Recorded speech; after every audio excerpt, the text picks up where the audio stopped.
गुरुदेव के चरणों में मेरा बारंबार नमोस्तु नमोस्तु नमोस्तु।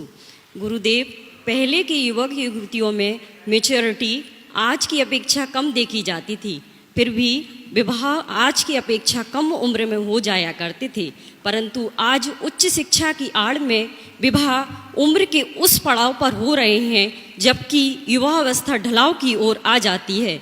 तो गुरुदेव, इसके कई दुष्प्रभाव सामाजिक जीवन में उपस्थित हो रहे हैं। गुरुदेव, इस समस्या के संबंध में आपका युवा पीढ़ी को क्या संदेश है? मैंने अनेक बार इस विषय में प्रकाश डाला है। विवाह के संदर्भ में आजकल काफी विलंब होने लगा है और एक बात और देखने में आ रहा है, केवल विवाह नहीं हो रहा, बाकी सब कुछ हो रहा है। ये भी बात है लेकिन सच है। हमारे शास्त्रों के अनुसार यौवन से परिपूर्ण होते ही विवाह के बंधन में बंधना चाहिए। भारत सरकार के नियमानुसार कन्या के लिए 18 वर्ष और वर के लिए 21 वर्ष निश्चित किए हैं। ये विवाह के लिए पर्याप्त है, लेकिन आजकल पढ़ाई लिखाई का जो चलन बढ़ गया है, उस चलन के कारण 25 साल के पहले तो विवाह की कोई बात ही नहीं सोचते। पहले पढ़ाएंगे, 22-23 साल तक पूरी पढ़ाई करेंगे, फिर जॉब करेंगे, फिर विवाह की बात करेंगे। तो 25, 28, 30, 32 साल हो जाते हैं।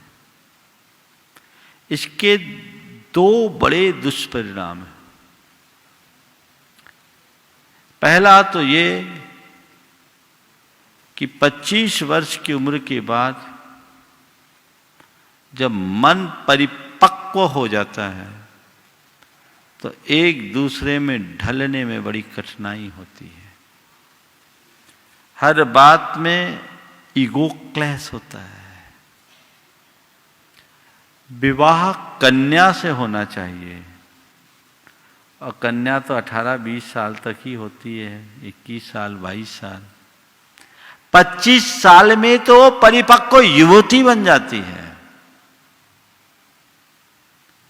पहले 18-20 साल की उम्र में किसी का विवाह हो जाता था तो वो उस घर में जाकर पूरी तरह ढल जाती थी। तो उनके दाम्पत्य में ज्यादा मधुरता थी। अब अधिक उम्र के बाद विवाह होने से ये चीजें देखने में आ रही हैं कि विवाह के बाद विवाद जारी रहते हैं और आजकल तलाक के केसेस जो बढ़ रहे हैं, ये एक बहुत चिंतनीय पहलू है। दूसरी बात, विलंब से विवाह होने के कारण संतानोत्पत्ति के लिए, इशूज के लिए डॉक्टरों के आगे लाइन लगाना पड़ता है। पहले आपने नहीं सुना होगा कि किसी महिला को प्रेगनेंसी के टाइम में बेड रेस्ट रखना पड़ता हो। आजकल कंप्लीट बेड रेस्ट वाले ज्यादा मिलते हैं, हो रहा है ना? 90%। ये सब क्यों? यह भी बहुत बड़ी चर्चा का विषय बना हुआ है। लेट मैरिज के होने वाले दुष्परिणामों पर लोग गंभीरता से चर्चा कर रहे हैं। इस पर विचार करना चाहिए। तीसरी बात इसके साथ जुड़ी हुई ये है कि ज्यादा पढ़ लिख जाने के बाद बराबरी का संबंध नहीं मिल पाता। मेरे संपर्क में ऐसे कई बड़े घराने के लोग हैं जिनके घर की बेटियां और कुछ के बेटे 34-34 साल के हो गए हैं, लेकिन उनके लायक लड़का नहीं मिल रहा है, क्योंकि इतना पढ़ा दिया है कि अब उसे समझा पाना भी मुश्किल है। बड़ी कठिनाइयां है। तो क्या महाराज फिर पढ़ाई रोक दी जाए? मेरा ये मानना है कि विवाह के बाद भी तो पढ़ाई की जा सकती है।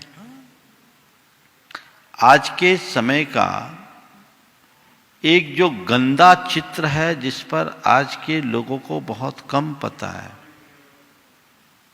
मैं यहां उपस्थित लड़कियों से पूछता हूं, अपना नाम बताओ।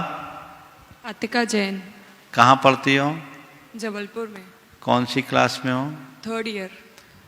अच्छा, जो मैं बोलूं बिल्कुल बिना संकोच के बोलना। ये बताओ, तुम्हारे साथ पढ़ने वाली कितनी लड़कियां हैं जिनको तुम सही सलामत मानोगे? 1%। एक अपने आप को बचाया इसने। नहीं। चलो ठीक है, तुम आओ, बहुत अच्छा है। ये तो खैर संस्कारित है भी। चलिए, तुम अपना नाम बताओ। अदिति जैन। ये अदिति है, हाँ बोलो, कहाँ पढ़ रही हो? इंदौर। सर, तुमसे भी वही सवाल करता हूँ, तुम जिनको जानती हो तुम्हारे साथ पढ़ने वाली लड़कियों में कितने % लड़कियाँ सही होगी? काफी कम। फिर भी परसेंटेज में? 2-3%। चलो, ये आज का चरित्र है, एक तस्वीर है। ये विकृतियां बहुत तेजी से हो रही है, बढ़ रही है। अगर बोलूं तो रोज अफेयर, रोज ब्रेकअप, यही चलता है कि नहीं चलता है? बोलो। अन्य प्रकार के अनाचार बहुत तेजी से, केवल लड़कियों में नहीं, लड़के भी कम नहीं है, लड़कों का भी हाल ज्यादा। अब चूंकि लड़के यहां बैठे नहीं उस उम्र के, इसलिए मैंने खड़ा नहीं किया। लेकिन ये समाज की एक विकृत तस्वीर है। तो एक दिन गुरुदेव ने कहा था, जो मुझे बहुत अच्छी लगी, कि 12वीं होते ही विवाह कर दो और आगे की पढ़ाई विवाह के बाद जारी रखो, कभी कुछ गड़बड़ी नहीं होगी। और ऐसा हो सकता है, इसी कंडीशन के साथ विवाह होना चाहिए।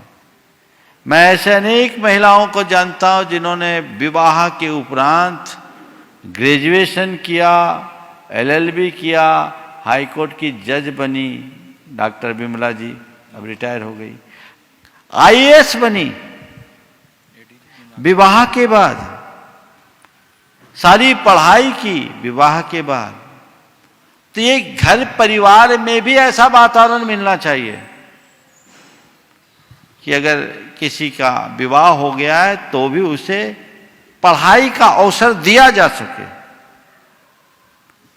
मैं मानता हूं मेरी बात को, लोग बहुत पीछे की बात कहेंगे, हो सकता है कुछ लोग उल्टे पुल्टे कमेंट भी करें, लेकिन मुझे लगता है कि यही समय है यौवन अवस्था में यौवन संबंधी जो फीलिंग्स है वो आती हैं, इच्छाएं भावनाएं पनपती हैं, और जब उसकी पूर्ति नहीं हो पाती तो व्यक्ति कहीं न कहीं भटकता है। यदि ऐसे समय में विवाह की व्यवस्था हो जाए और अपने जीवन को बनाने के लिए आगे पढ़ाई लिखाई की व्यवस्था की जाए, तो मैं समझता हूं इसमें चरित्र भी सुरक्षित रहेगा और भविष्य भी। आज लोग केवल भविष्य की सुरक्षा की बात करते हैं, चरित्र को क्यों भुला के रखे हैं? हमें चरित्र को सुरक्षित रखना है, भविष्य अपने आप सुरक्षित होगा।